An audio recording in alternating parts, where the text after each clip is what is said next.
Yo, I'm not the biggest fan of Stephen A. Smith. As a matter of fact, I've been on record criticizing that mark numerous amount of times for his outlandish takes,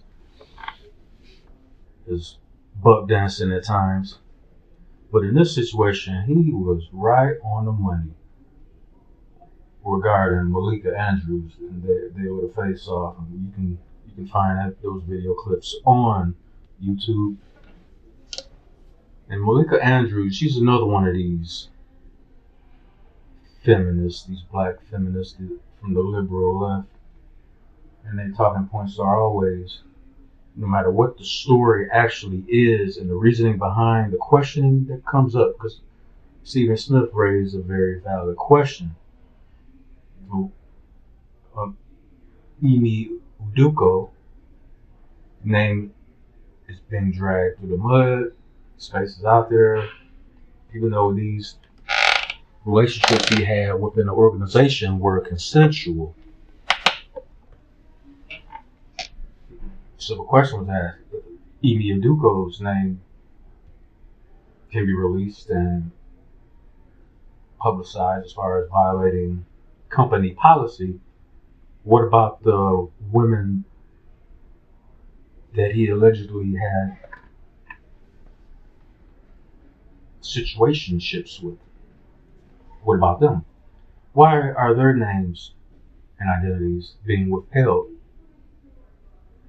And you have Malika Andrews coming on with her feminist talking points, talking about don't blame the victim and stuff like that. Basically, why, she basically had the overtones of, women being oppressed and held down, and why are women being targeted, and don't blame the victim. She basically had those talking points, ideologies, and in this case, nobody was the victim because these women were willing participants. So there was no crime being committed.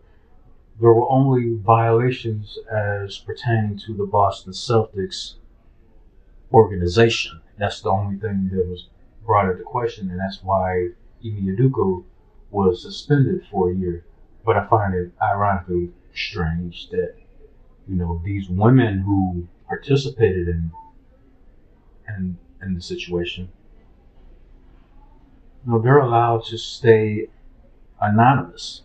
They're allowed to walk in the shadows.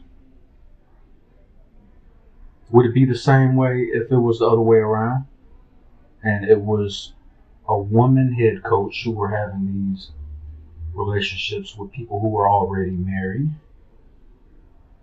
Her identity that would be forced to be put out there because this is especially on sports platforms. So her identity would be put out there. Okay. But where the hypocrisy comes in is the men that were involved in the situation. I guarantee you their identities would be revealed to the public in the media from day one. As soon as the story broke, everybody would know who these men are, but for some strange reason, their identities is being hidden from the public. And that's the main reason it's causing the public to go through the roster of the Boston Celtics as an organization and looking at women who are married and just randomly pointing at women like, oh, she looked like she could be a candidate. Maybe her. Maybe her. So that's basically the seed that was planted from these women's identity being so secretly guarded for some reason. I just find it odd that Emi Udoka was being drugged through the mud and these black liberal feminists like Malika Andrews couldn't wait to jump on a bandwagon and target a brother. I mean, she's one of these types. As soon as anything a black man does that she doesn't like, you got these liberals coming with their white horses to save the day, along with all the feminists.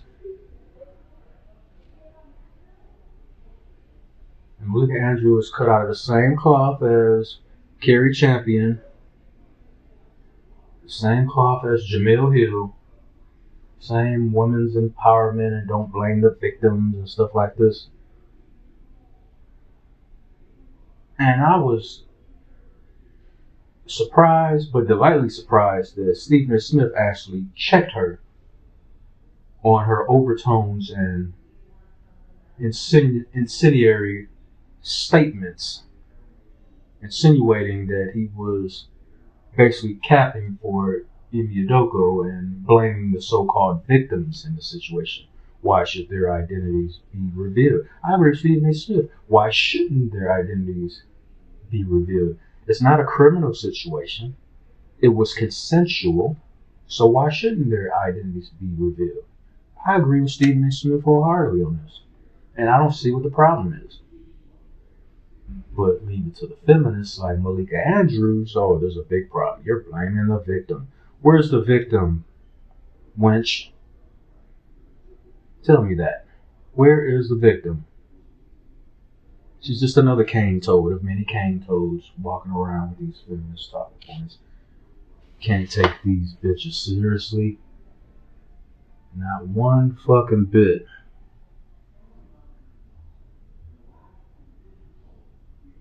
If you guys don't know, check out my new podcast, Red Blizzard. It's on Spotify and iTunes. Just did one last night called Return of the Wench. And Malika Andrews is definitely a prime candidate. She's in the wench brigade with Carrie Champion and Malika Andrews and Lisa Ray and Vivica Fox. These bras, these type of bras, these type of dames with their women empowerment and shit like that. All that women empowerment and women can do anything a man can do and better and smarter and all that shit. That shit'll go the fuck out the window as soon as this country get invaded by another country. I guarantee you all that shit'll go the fuck out the window. These be the same broads searching high and low for a man to come save their punk asses. And what would their bargaining chips be? That old rusty taco between their legs. How about that?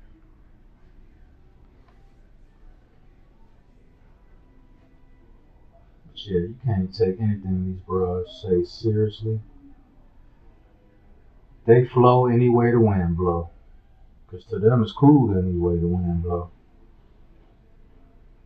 So it's no longer popular and the in thing to be a feminist, a raging lunatic of a feminist. When that is no longer the in thing and the popular thing, watch how fast these same women switch up. Especially if there's some kind of bag to be gained to be anti-feminist. Oh, these motherfuckers gonna come out of the woodworks after that shit. Doubling back. And when they do, I want everybody to make sure y'all pull up these old clips of these bras, these dames when they was in their feminist woman empowerment movement type shit. Pull up all the clips of these hoes, these 304s. We gonna let these motherfuckers wear this shit down. They think they slick. Malika Andrews, she probably had on knee pads. That's how she got to the spot she at, in my personal opinion. No news out yet, but we can all only imagine. But she's definitely part of the man-hating club. That's okay. We just sit back, man. We just sit back and we keep changing the laws on these heifers. See how they like that. And it's right around the corner. Mandatory DNA test at the hospital when a child is born. Oh, Lord. The baby hustle bubble is about to burst. That'll really get these feminists in their panties. Make them extra panties. Anyway, that's all I got for y'all today. If y'all like my content, like, share, and subscribe to the channel. Hit the Cash App. Make a nice, generous donation, if you will. $ Cobra Clutch 357. That being said, I'm in the wind again, my friend. I'm out.